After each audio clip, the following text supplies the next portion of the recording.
Okay, kids, it's time for a new lecture. Sorry I'm not there with you, but hopefully this gives you some flexibility, and if you want class time to work on your projects, you got it. All right, so please remember to watch the rest of that video that we started last week.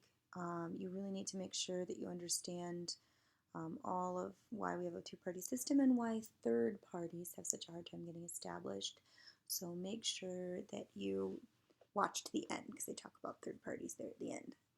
All right, so how did we get political parties, right? Think back to that cartoon I showed you guys at the beginning, right? Washington saying, Adams, Jefferson, I'm leaving while I'm gone.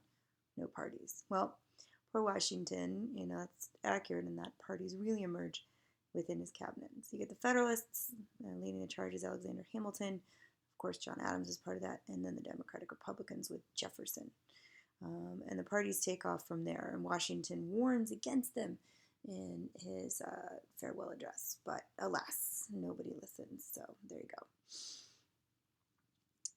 Parties, of course, don't stay the same over time. They change. We know that. So what happens? Well, there are things called realigning or critical elections. And in a realigning or critical election, you get voters switching allegiance to a different party, or a new party rises up. And so this is part of the reason why you see the shift over time. So you can have basically the annihilation kind of realignment. So a major party loses like crazy and they no longer exist. See the Whigs that turn into the Republicans. Or you have the parties stay the same, but voters shift their loyalties. So we've seen that since the 1960s civil rights movement, where you have the voters who voted Democrat in the South switching their allegiance to the Republicans. So whites in the South switching their allegiance. And of course, we're having some further kind of realigning going on, we think, from the 2016 election. But it will remain to be seen if people who switch their loyalty to the Republicans to vote for Trump stick with the Republican Party. All right, so you have the modern day Democrats emerging. Well, okay. The party that we know today as the Democrats starts with Andrew Jackson in the 1820s. That's their real line there. It's not the Democratic Republicans that started with Jefferson. And then in opposition to them, you get the Whig Party. Yay, we have two parties. Oh, we have two parties. Okay, the Whigs don't make it all that long. Slavery really is the issue that drives the Whig Party into the ground. So you get Republicans who run an anti-slavery platform. They, of course, win big with Abraham Lincoln, which is huge. They'd only been around a few years, and they win the presidency. Excuse me, I needed to take some water here so I can keep talking. And then you get the Republicans and the Democrats from the 1860s to 1890s, and Republicans are dominant. This is, of course, after the Civil War. The South is weakened. It takes them a while to come back in. And at this point, you have the Democrats supported by white Southerners. Okay, you get a realignment in 1896. Republicans recognize that the country is not in favor of Reconstruction policies anymore. And so who supports them shifts, and you get Western and Southern farmers and miners, and then laborers in the East and the Midwest, and they form the new Republican coalition. And so from 1896 to 1932, you have the Republicans and the Democrats going back and forth a little bit. You have progressive Republicans, right, at this point, so there's still the Progressive Party. And the parties are dealing with what's the role of the U.S. in the world, and, should the U.S. be an imperial power? Well, the reality is it is, and how do we deal with that? You guys can take U.S. history to go into that. I'm going to keep going just with political parties. All right, so the Republicans have control. It's the roaring 20s. Everybody's excited, and then it all comes crashing down, and nobody can have alcohol. So Democrats are like, we'll bring back alcohol, and also the economy's terrible, so elect FDR, and it'll be better. And FDR forms this New Deal coalition, which lasts into the 1950s or the 1960s, depending on how you're looking at it. And then people turn against big government spending. And so now we are in the era of divided government, where no one party has been dominant and voters like to put one party in the White House and one party in charge of Congress. So why do we get realignments? These are when you have cross-cutting voter preferences, meaning they have issues that'll make them vote with one party sometimes and one party a different time. And so they might shift over time as more of their preferences begin to align with one party or the other. Now, even though we talk about polarization and hyperpartisanship, the parties are fairly centrist.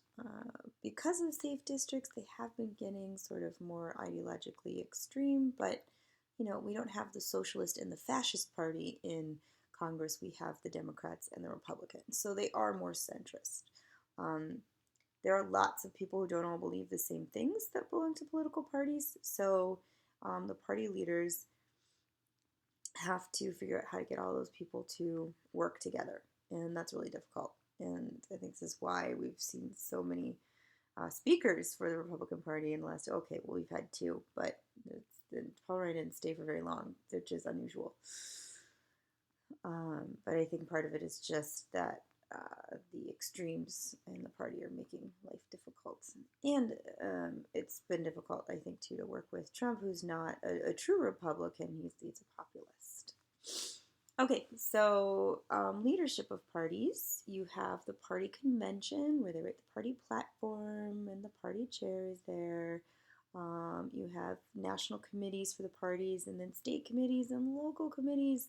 Parties are very decentralized, and state and local committees don't have to listen to the national committee, which infuriates the national committee sometimes. But sometimes the state and local committees know better what they're talking about. So state and local parties, they're separate from the national one. It's all a hodgepodge there.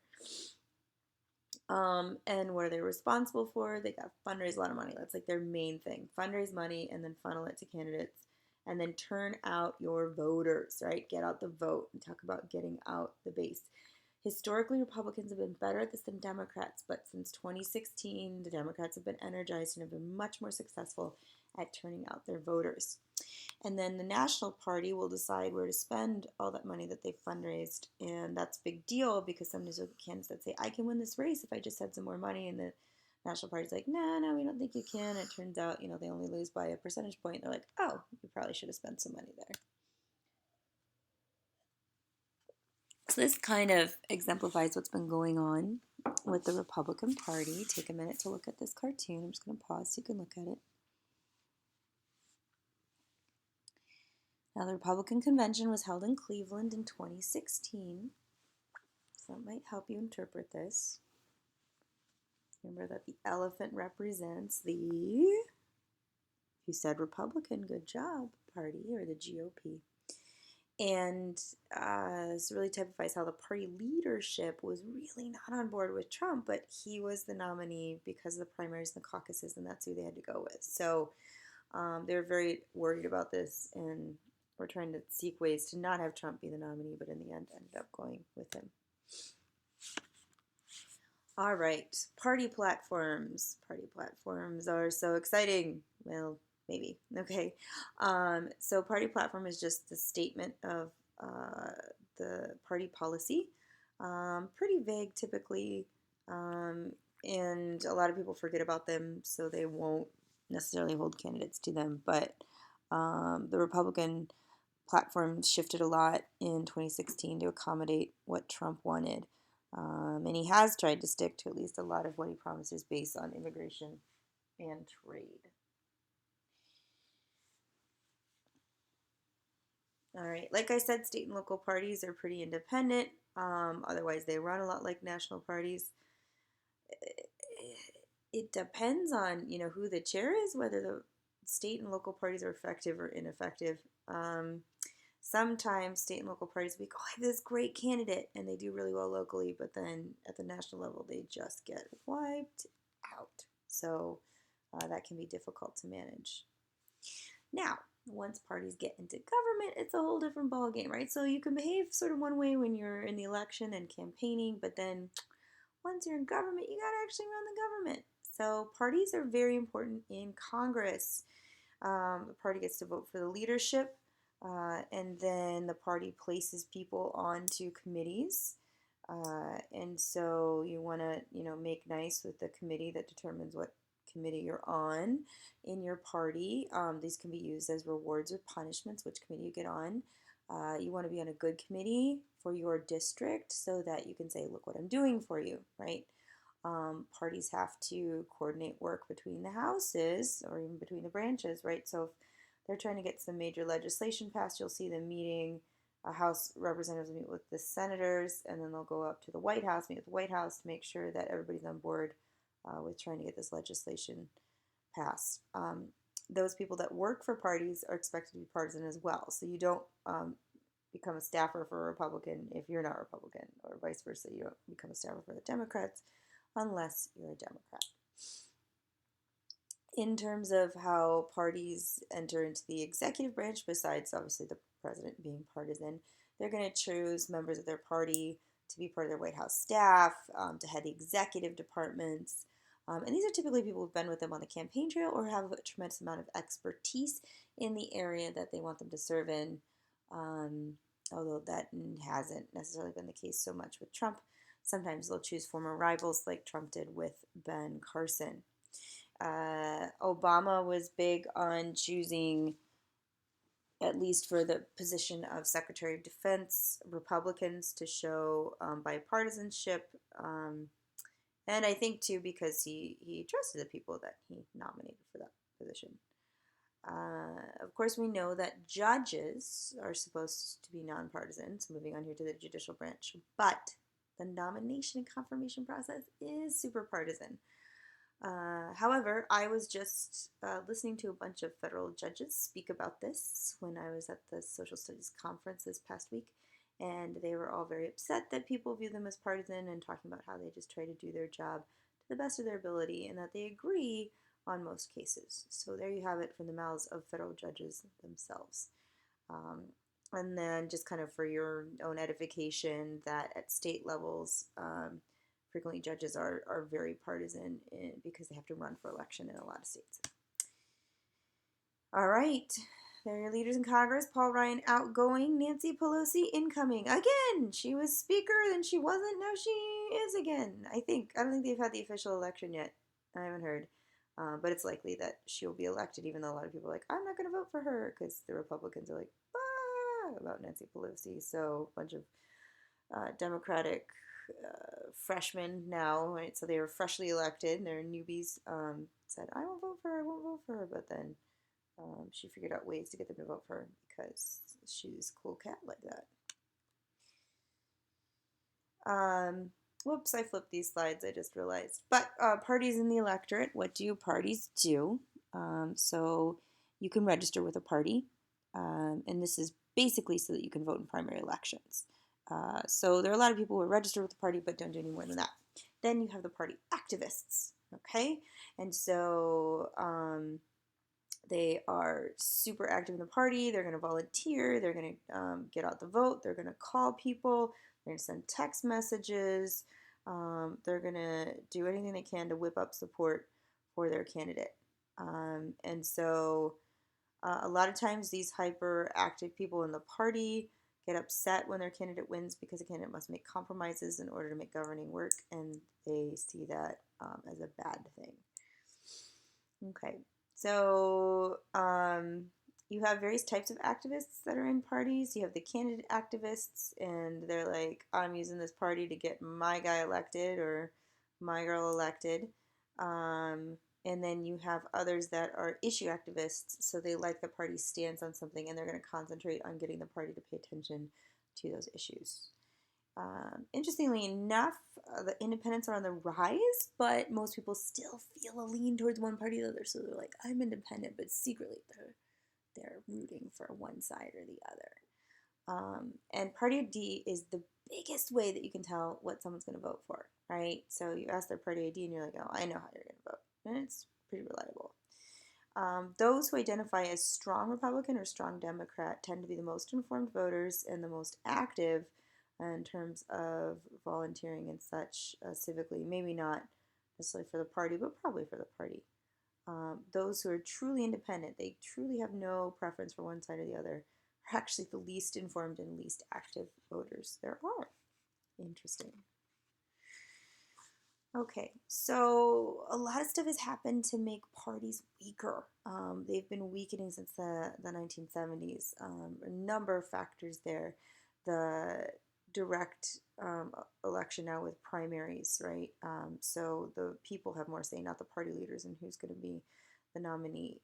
There's a ban on soft money. Soft money's been limited. Soft money was money that you could donate to political parties, and then they would redirect it how they wanted. Now there's caps on how much soft money there is. So that weakened the parties because then they couldn't use soft money as a reward, right? So elections have become much more candidate centered. Trump, Obama, feel the burn, right? Those were very, very candidate heavy. Their personalities are what drove those elections. Another thing that has sort of changed with parties is technology. So parties can really drill down into data now.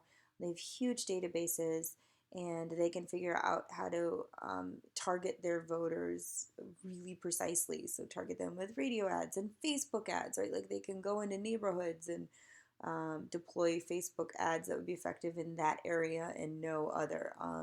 It's pretty amazing how they do that. And then keeping databases of voters so that they can turn out their voters on election day. So in August for the special election in my district for our new congressional representative, I got 6 text messages that day and a visit to my house to remind me that it was voting day. So that's the party and technology at work there. It's pretty fascinating how all of that is happening now. This really allows parties to refine and clarify their messages, see what's working, what's not, so they can even get real-time data sometimes. So they're really using this data to get people to, or try to convince people to side with them, and then to get their side out to vote. And both Republicans and Democrats are doing this. So that's something that's a big change in how elections work now, or how the parties treat elections.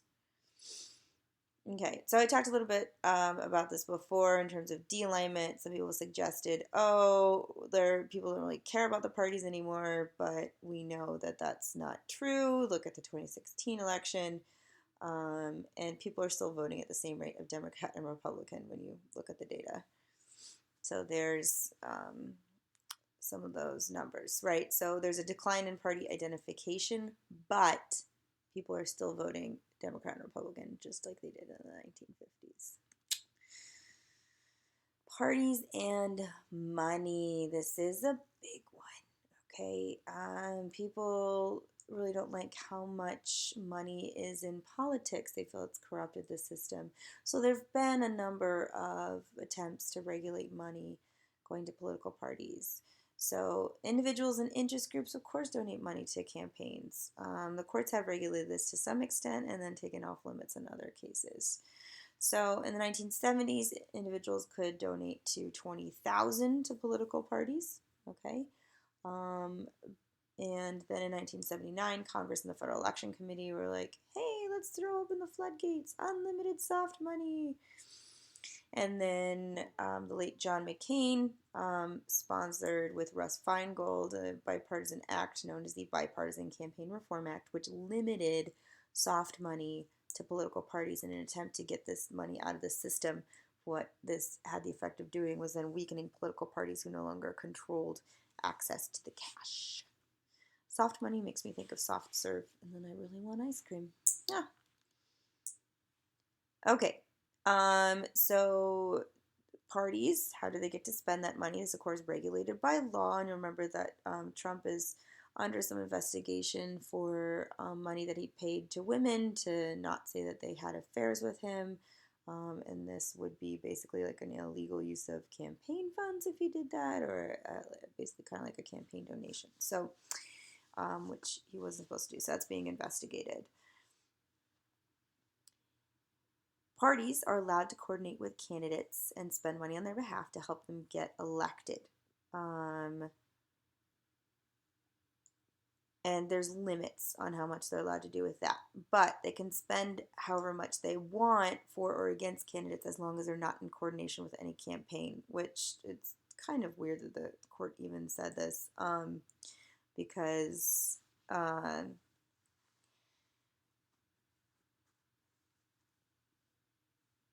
sorry, I mean, it's kind of like wink, wink, nudge, nudge. We're not coordinating, right? So hard to prove. Um, you'll see the term hard money here, and that's money that's donated directly to a candidate. So money not to a candidate, soft money, money to a candidate, hard money. And that is limited. And so McCain-Feingold didn't last all that long. In 2014, the Supreme Court strikes down individual limits that were put in place by McCain-Feingold. So once again, individuals could donate large amounts of monies to parties. And we've been seeing elections increase in how expensive they are over time. So political parties have been weakening. What does that mean for America? What does that mean for democracy? Lots of people have different opinions. So those who don't like the party system talk about how it kind of makes issues superficial. People aren't really digging into the policy. It doesn't matter if you belong to a political party. And especially now because it's just the extremists who have any say in a political party, so why bother joining? Okay. And then you have other people saying, no, this is important.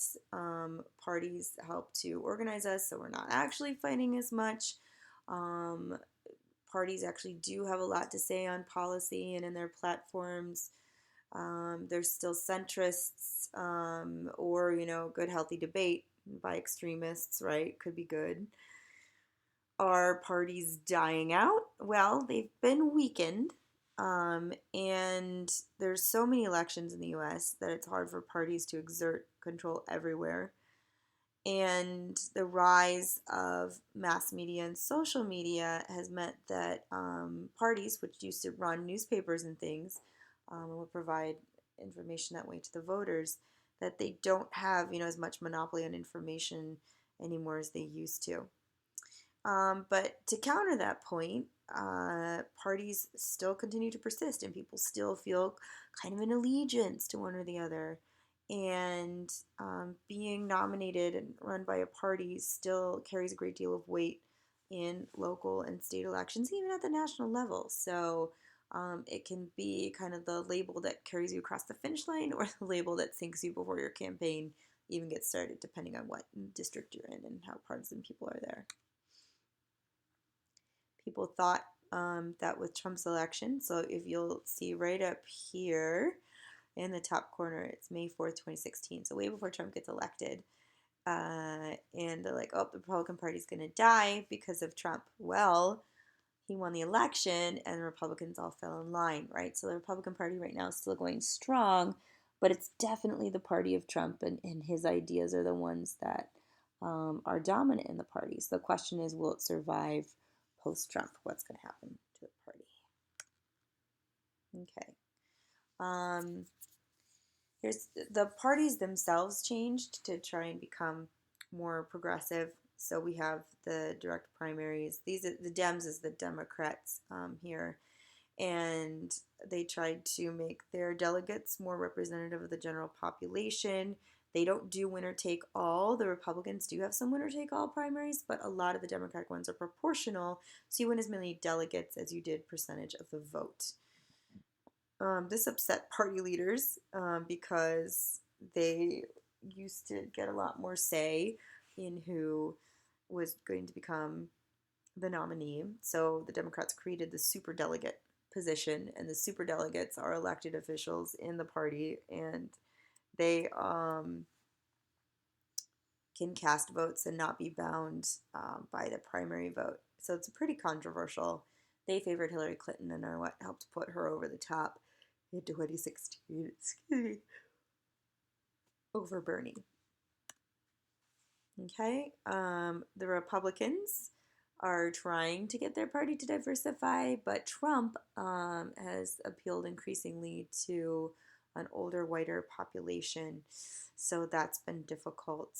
Up until recently, they were better organized at getting the vote out than the Democrats have been and keeping their party together, but that's been changing.